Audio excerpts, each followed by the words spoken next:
Então, dando continuidade à nossa aula de história, né? Na última aula falamos sobre a origem das cidades. Nós vimos a origem da cidade de Palmas, vimos também a origem da cidade de Jequié, né? Que é a nossa cidade. Então, para sabermos a origem de uma cidade, temos que fazer uma pesquisa. E para fazermos uma pesquisa, temos que usar as fontes históricas, certo? Então, hoje a gente vai se aprofundar um pouquinho nas fontes históricas, para vocês saberem o que se trata. Fontes que contam a história das cidades. Podemos conhecer a história da cidade por meio das fontes históricas. Então, observe as imagens. Então, fontes históricas foi aquilo que eu falei para vocês, né? Então, jornais, revista, uma foto, pessoas, tudo isso são exemplos de fonte histórica. Aqui mesmo nós temos, ó, duas imagens. Essa imagem aqui é da igreja de São Francisco de Paula, né, na cidade do Rio de Janeiro, no ano de 1905. E essa imagem aqui é a mesma igreja, certo? Porém, já na atualidade. Então, ela passou por uma transformação, por uma reforma, onde foi construído alguns prédios, não é? Foram construídos outros tipos de objetos. Na época não existia carro, agora aqui já tem carros. Então, a modernidade nessa imagem aqui é atual. Então, olha a transformação depois de quase 115 anos depois, né? Aí aqui tem as perguntas.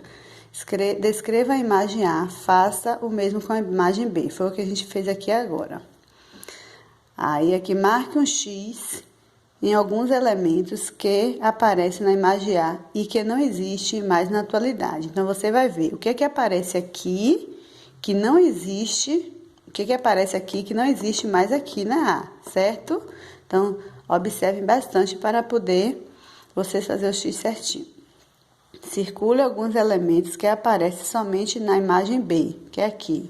Tipo, são elementos apenas da atualidade. As imagens apresentadas acima são exemplos de fontes históricas.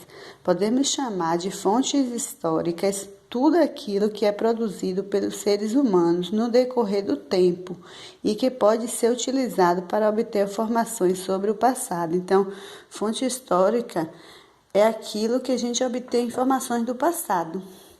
Então, se eu quero saber do que aconteceu na cidade logo no início, né, da origem, da fundação, então eu vou recorrer às fontes históricas, certo?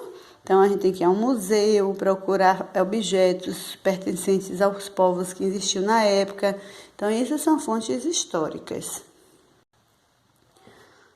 Além das fotografias, como as mostradas na página ao lado, existem outros tipos de fontes históricas que podemos nos fornecer diversas informações sobre a ação das pessoas nos lugares onde viveram. Veja, então, hoje nós sabemos o que aconteceu no nosso país, né?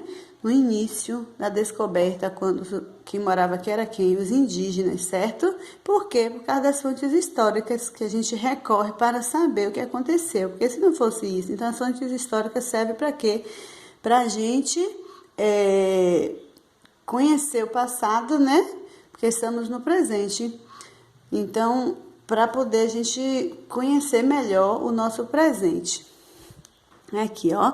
Aí as fontes históricas, elas se caracterizam em fontes escritas, visuais e orais. As escritas são aquelas partes dos documentos. As visuais são as partes os monumentos, os brinquedos, aquilo que a gente consegue visualizar. E as orais são os relatos, né, as conversas. Então, aqui nós temos, ó, página de jornais. Ela é o quê? Visual e escrita. Página de um livro, também visual e escrita. Um brinquedo. Brinquedo é o quê? Só visual. Moedas antigas, só visual. Planta da cidade, escrita e visual. E aqui embaixo tem fontes históricas orais. Os relatos orais também são considerados fontes históricas, por meio de entrevistas, depoimentos e histórias contadas. Uma pessoa ou um grupo de pessoas transmite as suas memórias sobre o passado. Por exemplo, A gente já gosta de ficar ouvindo, né, histórias que os avós contam do passado, o que aconteceu, como era, e a gente sente essa curiosidade de saber, né? Passamos horas ouvindo isso. Então, isso aí é um relato oral, é uma fonte histórica, porque os avós, né, os pais, as pessoas mais velhas que viveram nessa época, eles estão relatando o que aconteceu. Então, isso faz também com que a gente conheça sobre aquele determinado local. Então, isso aí, essas pessoas que fazem parte dele, que contam esses relatos históricos, chamam sujeitos históricos. Então, nas páginas seguintes, vocês vão fazer essa tarefa baseada nessas duas páginas que eu acabei de explicar agora para vocês, certo? Beijo.